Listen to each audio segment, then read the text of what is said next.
માનનીય director madam માતાજી વંદનીય ગુરુજીનો તથા આ શાળામાં અભ્યાસ કરતા વાલા વિદ્યાર્થીઓ, આજે મારો વિષય છે દિન વિશે. પરમહંસ યોગાનંદ 7 માર્ચ. ભારતના મહાન સંત પરમહંસ યોગાનંદનો જન્મ ઈસવીસન 1893માં થયો હતો. બાળપણથી તેઓ દેશપ્રેમ અને આધ્યાત્મિક રીતે રંગાયા હતા. નવયુવાનોના અભ્યાસમાં તેમણે ઊંડો રસ લીધો. સૌપ્રથમ તેમણે પશ્ચિમના દેશોમાં પોતાના વિચારોના પ્રસાર કરવાની શરૂઆત કરી. ઇન્ટરનેશનલ કોંગ્રેસ ઓફ બિઝનેસના ભારતના પ્રતિનિધિ તરીકે તેઓ બોસ્ટન ગયા હતા. તેમને પ્રવચનનો મુખ્ય વિષય રહેતો ઈશ્વરની પ્રત્યક્ષ અનુભૂતિ કેવી રીતે કરી શકાય.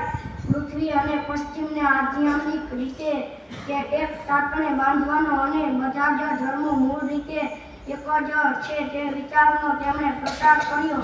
તેમનું એક જ ધ્યેય હતું, પ્રભુ પ્રાપ્તિ અને એક જ કાર્યક્રમ, આધ્યાત્મિક રીતે સર્વધર્મ સમભાવની વાત સમજાવી.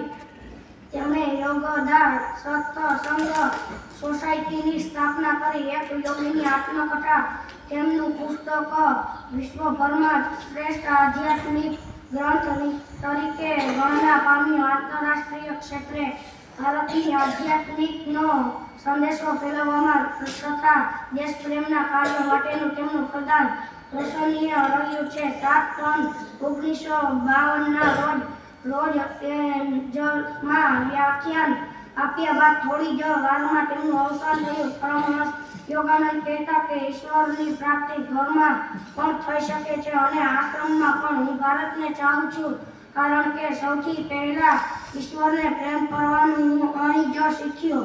ઉપરાંત અન્ય બધી જ સુંદર વાતો હું શીખ્યો છું. વસ્તુ